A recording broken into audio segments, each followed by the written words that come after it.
All right, everyone, welcome back to Language Arts class here today. Today we are going to be beginning our story, The Wanderings of Odysseus. So make sure you have your books, Myths and Legends from Ancient Greece and around the world. We will be starting on page 51 there. We will also be referring back to your guys' 12 steps of the hero's journey. So you want to have that open as well, because we're going to be adding some stuff to that today. But let's begin our journey here on page 51 of The Wanderings of Odysseus, which reads, After Troy had fallen, the Greek armies did not all sail back to Greece together. Once their common purpose was achieved, some of the commanders separated from the rest and went their own way. The journey from Troy to Greece does not look a long one on a map, but it was a journey full of dangers, especially when the gods and monsters played a part. Odysseus, whose plan had brought about the fall of Troy, took many weary years to reach his home in Ithaca. So Odysseus is right here at Troy. He wants to get back home, which is at Ithaca, which is right here, this tiny little island here. Now, it doesn't look like it's going to be that hard to get to, but as we mentioned, there's a problem. And that is that Odysseus has insulted Poseidon, god of the seas. And Poseidon promises that Odysseus will never make it back home. Now, if you need to sail home, it's a pretty big problem if you have insulted the god of the seas. And Poseidon is going to do his best to make sure that he doesn't make it there. So the first thing that Odysseus decides to do is he's going to get some supplies at a place called Sycones or Circones, depending on the translation you're looking at. Okay, so let's continue on reading then on page 51. Odysseus and his ships sailed first of all to a part of Thrace called Circones, which lay to the west of two great rivers, the Herberus and the Erigenes. Here their landing was opposed by the inhabitants of the district, and the Greeks were forced to take their ships without loading up the supplies and water they had hoped to find. They had intended to follow the Thracian coastline on their homeward journey. In this way, they would always be near to land and could run for shelter if necessary. But it was the season of rough weather. Gales blew them out to sea, and for many days they ran before winds of almost hurricane force, fearing for the safety of their ships. So his plan was to go to here, supply up, and then follow the coastline, all right, just right around here to Ithaca. So that way they were never very far out to sea. So if they had to go to land, they could do it easily. But a few problems. When they get to Circones, it says that the people there drove them out. So they wouldn't allow them to get supplies. So they couldn't get supplies there. Then when they tried to follow the coastline, Poseidon steps in.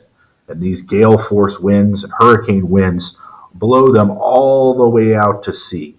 In fact, they blow them all the way, as we're about to see here, to a part of Africa, actually, called the land of the Lotus Eaters. Okay, let's read on. Odysseus' ship was separated from the rest of the fleet, and soon he and his crew had little idea of where they were.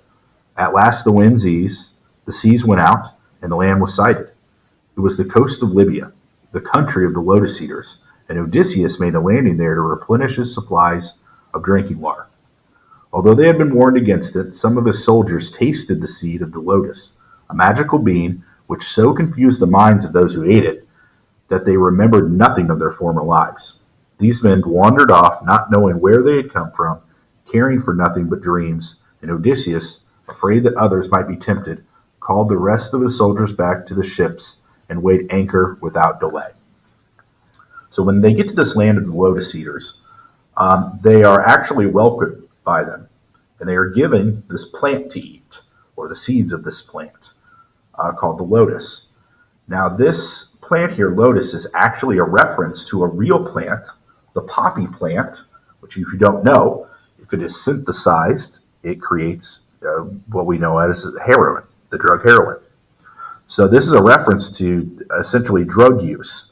And many of Odysseus' men, not realizing what was happening, become addicted to this drug, forget who they are, and only care about getting more of this drug. So they abandon Odysseus, and Odysseus is forced to leave them there, board his ship, and get the rest of his men out before he loses any more to this horrible drug that has kind of infested the minds of some of his men.